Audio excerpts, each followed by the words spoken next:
solving quadratic equations by taking roots class. Yesterday we saw factoring as a method to solve quadratic equations.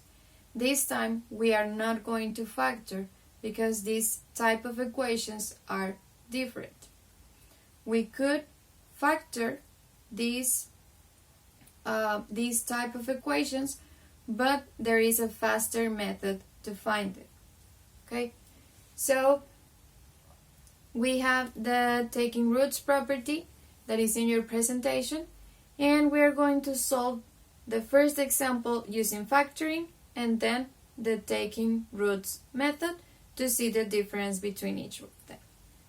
Our first example is x squared minus 64 equals 0. This, as you can see, is a difference of squares. Difference of squares are solved by conjugates. Remember, the way to factor difference of squares is by taking the square root of the first term and placing a plus and a minus sign on each of them, and then taking the square root of the second term, which is 8. This is equal to 0. We take the zero product property by making each of them equal to 0. X plus 8 equals 0. X minus 8 equals 0. X1 equals negative 8, while x2 equals positive 8. And this would be the result. Now, if we use the taking roots approach, we would have it this way. We would clear the x in order to take the square root. Okay? We would move the 64 to the other side of the equal sign with the opposite operation.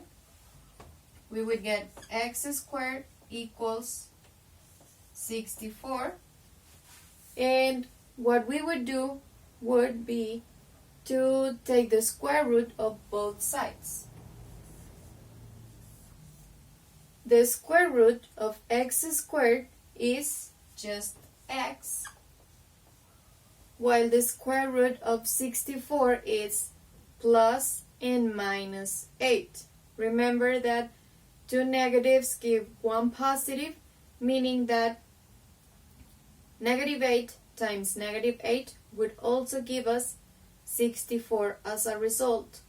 So that is why our result for x is both positive and negative 8, which is the exact same result that we have through the factoring, but with less steps.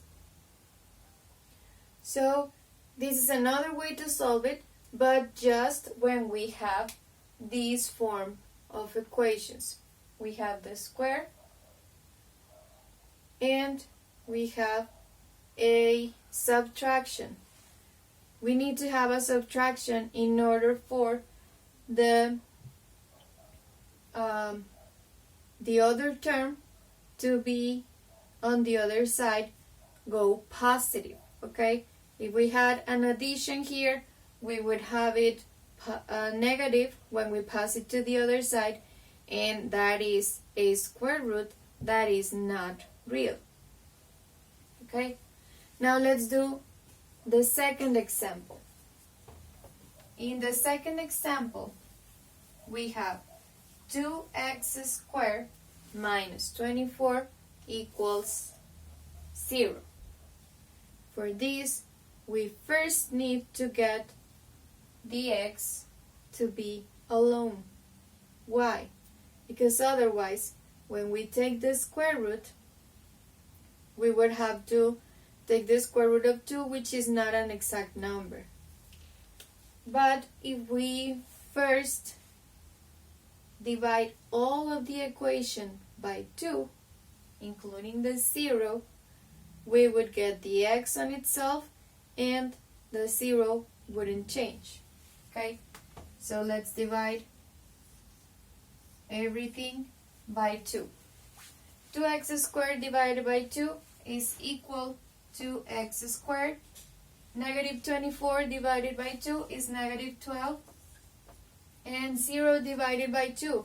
If I have 0 pencils and I have to give them to 2 kids, how many pencils would each kid get? They would get 0 pencils because I have 0 pencils to give out.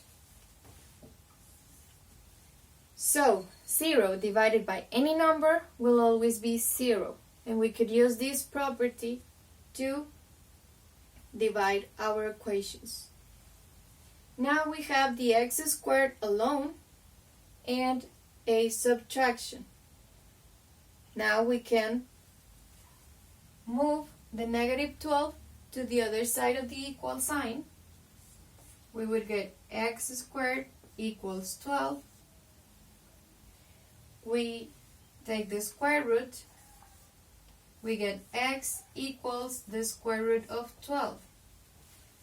We could simplify the square root of 12 as x equals 2 times the square root of 3. If you have questions about how to simplify square roots, there is a video on this same channel that you can watch that is called Simplifying Radicals.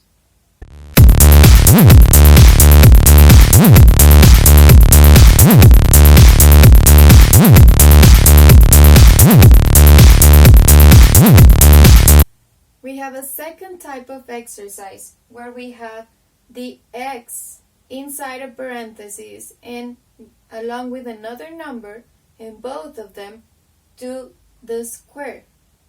In this type of exercises, we can take the square root of this complete term and the square root of the 36. What is the square root of a number or a term all to the square? It is equal to x plus 2. And the square root of 36 is equal to plus and minus 6. Remember, every time we take the square root, the result is going to be plus and minus. Now we have to clear the x. In order for us to clear the x, we need to remove these 2 by passing it to the other side with the opposite operation. We have x equals plus minus 6 minus 2. How do we solve this type of operation where we have a plus minus a number and we have to add or subtract another number? We are going to have 2 different results. We are going to have our first result by taking the positive 6 and subtracting 2. Positive 6 minus 2 is equal to 4. And our second result is going to be taking the negative 6 and subtracting 2.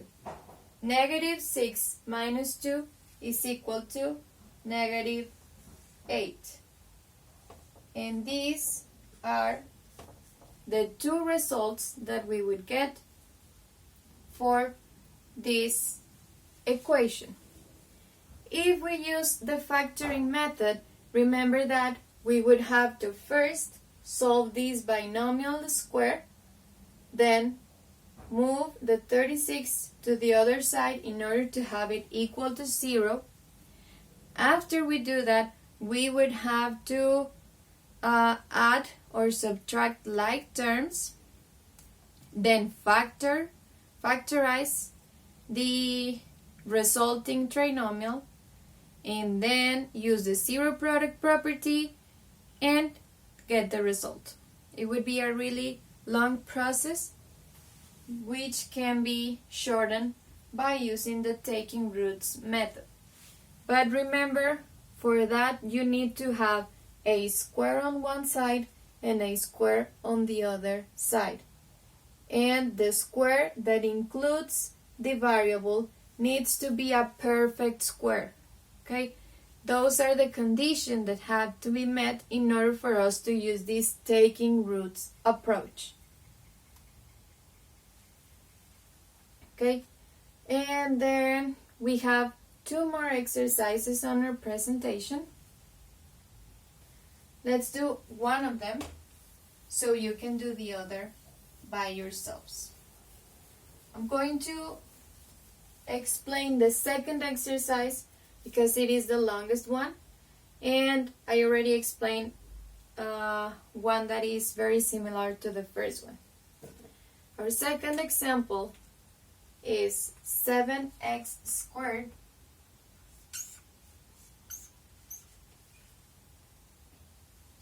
plus 6 equals 2x squared plus 8. Okay, what we have to do first in this example is that we have to move all of the variables to one side and all of the numbers without variables, the constant, to the other side of the equal sign. Okay, so let's move this 2x to the left and the 6 to the right. Both of them are going to be moved, making the opposite operation. Why? Because they are passing through our equal sign. So 7x stays in the same place. 7x squared stays the same because it didn't move. The 2x squared did move. It switched sides, so it's going to switch operations as well. Is equal to the 8 stayed in its place, and the 6 switched places, so it's going to switch operations. We have 7x squared minus 2x squared is equal to 5x squared, and 8 minus 6 is 2. Now we have the x's on one side and the constants on the other. Remember that in order for us to do these type of operations, we have to have a perfect square with the variable. How do we get to that? By dividing by 5. That way we will remove the 5, which doesn't have a exact square root, and our result would be x squared equals, since 2 divided by 5, it's not going to give us an exact number or a whole number. We could leave it as a fraction. 2/5. And now is when we can take the square root of both sides. We have the square root of x squared is x, and since 2/5 doesn't have an exact square and it cannot be simplified anymore, we are going to leave it as x equals the square root of 2/5. And that's it for the class. Those are all the examples that we have. You only have one missing to do by yourselves. And if you have questions about any of these exercises or the one you have to make on your own, don't forget to log in to the Facebook Live Q&A. Have a good day. Bye-bye.